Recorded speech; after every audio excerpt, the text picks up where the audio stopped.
How do I pick the right job? And how do I know if the job is wrong for me?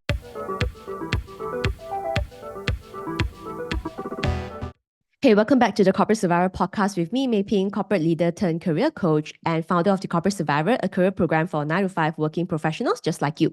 Okay, so in today's episode, I'm going to answer a very, very important question that many people have been asking me on my online community as well as students in my career program. And this is the foundational question around, hey, Mei Ping, how can I make sure that I don't pick the wrong jobs? And how do I know that this job is the right one for me, the perfect one for me, the next best one for me?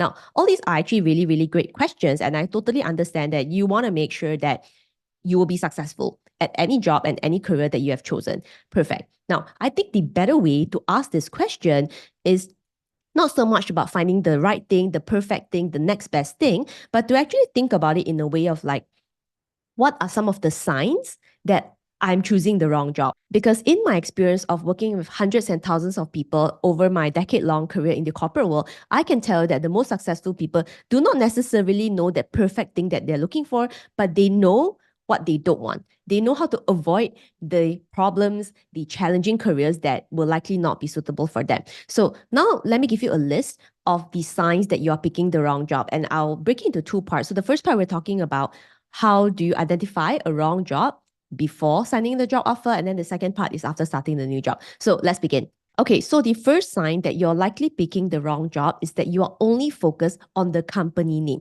Now, there are definitely some brand names that you want to work with, and I totally understand that. But the problems that I've seen with many people in which they are so focused on the company name alone that they are not really thinking about the job that they are signing up for, the specific team, the specific job function or department that they're signing up for. So, for example, I have worked with a client who used to work in Amazon, and he joined the company just because it was Amazon, but he really, really couldn't handle, and the job was really not suitable for him. But he joined the company because he was sold by the brand name.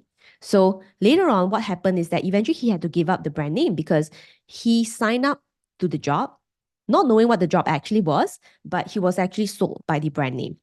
So I want you to be very careful because, of course, I know that you want to work in a big brand that is everybody's dream, but you really need to look at the job itself and ask yourself whether is this something that I have experience in, I have the skills, and I'm actually interested in.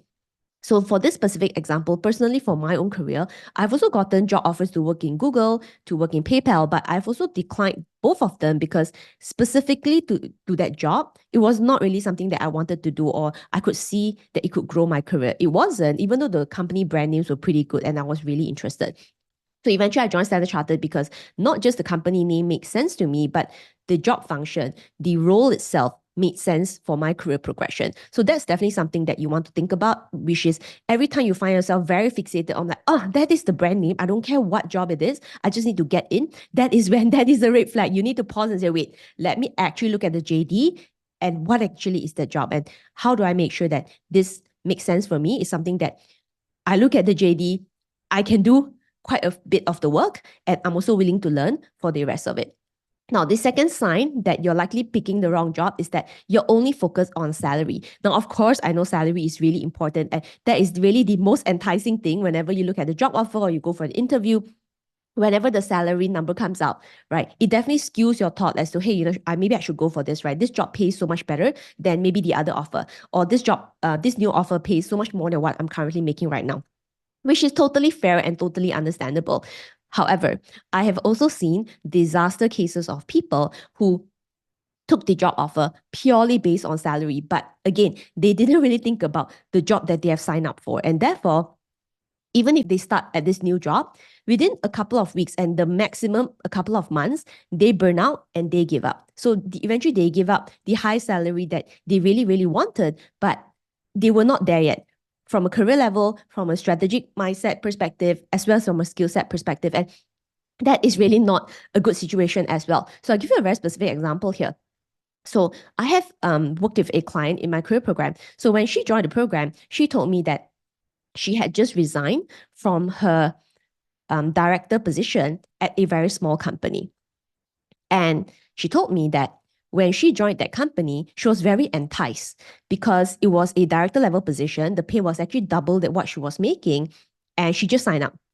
She didn't really think so much about whether she could do the job or not. She was like, well, I think I could figure it out. And she jumped because the pay was great, right?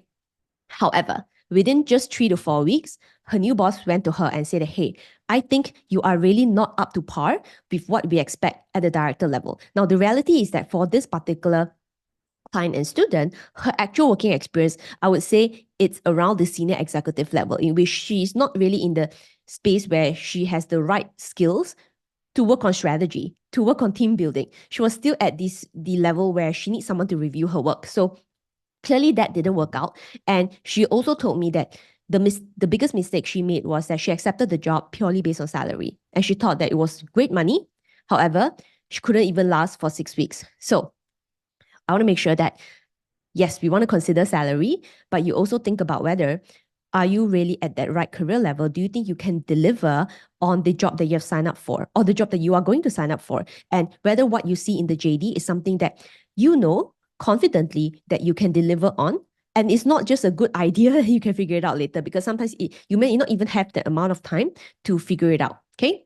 So the third sign that you're likely picking the wrong job is that you're not really thinking about the job description itself. So alluding to the first two signs I've already talked about, in which the mindset that you're going in is a very happy-go-lucky mindset. It's like, okay, you know what? I just want to look for a new opportunity. I just want to look for a new challenge. And I'm very passionate about this area. I'm just interested in this area. So a lot of it is kind of like sitting in your mind, right? It's like a very happy, hopeful mindset, which is, I think it's just going to work out. So when you look at the job description or when you're searching for the available job postings and so forth, you're not so much thinking about whether you can do the job, but you're thinking about, wouldn't it be great to get into the marketing industry? Wouldn't it be great to get into this tech industry? So you're thinking about the possibilities, but you're not thinking about the practical elements of it. Now, I'm not saying that you cannot learn. For sure you can. However, right, we need to be very realistic as to there's the passion and there's skill. So if you pursue your passion without any skills, the passion is going to turn into pain. So because of that, you really, really want to make sure that whenever you find yourself floating in the air in terms of like thinking about, oh, that's a great opportunity. What about this? What about that? I'm so interested in this. I'm passionate about this and that. Okay, take a pause and ask yourself whether, okay, do I have relevant experiences that I could contribute in this new role? Are there any transferable skills that I've gained in my overall career that I can utilize for this? Have I done similar projects or similar work that could make sense in this new position? These are things that you really want to think about, because it's not the situation whereby you start the job and magically everything's going to work out, right? Usually there's still a transitional phase and there's a learning curve. So you want to make sure that you are best prepared for that. So I would say that those are the top 3 reasons and 3 signs that people get into the wrong jobs, right? Because if you get into the wrong job, then it's going to take a while and it's going to take a lot of effort to work around something and to improve something that actually didn't start at the good space. Do you get what I'm saying? So you want to make sure that you avoid mistakes and errors when picking your job. And therefore, when you get started, yes, there are still some learning curve for sure, but at least you are starting from a point of like, okay, this job likely is going to work out for me. So now let me learn the right structure. Let me learn what to focus on. Let me go through this step by step so that I can be successful in this job. Okay, now that you know how to not pick the wrong job, then let's talk about after signing the job offer and after starting this new job, some of the signs that this job will likely not work out for you. So, okay, here's the first sign that the job will likely not work for you even after you have joined the company, is that you have no interest to continue to upskill yourself. Okay, so as I said earlier, passion is really important, but you need to match passion with skills. So the situations of people that I've seen not be successful at their jobs, even though they're super, super passionate about it, are the people who are not willing to continue to upskill themselves, meaning that they believe that passion is everything. So for example, even if you're very interested in the technology industry, the fintech industry, the logistic industry, are you willing to upskill yourself from a technical knowledge standpoint, soft skills, people skills? All these things are still important regardless of whether you have passion or no passion at the job. So these are things that you definitely want to focus on, because I've seen situations of people joining the company and expecting that everything will be okay, but eventually, as they don't care about upskilling, the job will not work out as well, because you need to recognize that when you start a new job, it's a new company, it's a new team, it's a new focus, it's a new JD. So you still want to make sure that you have the right technical skills, as well as the people skills, as well as soft skills, to make sure you are successful at any job. The second sign that I think is actually really a big problem is that you find yourself not that interested to learn anything new. So very closely related to the passion point, but this is related to how you behave and the mindset that you have outside of office hours. So I have seen people who are very, very dedicated and they're genuinely very interested in the area in which, they would follow news and they would follow latest updates in the industry. This is just something that you could also ask yourself whether are you genuinely interested in this role, or maybe you joined the company for the wrong reason. So just something worth thinking about. And the next sign is that you don't have a clear working structure.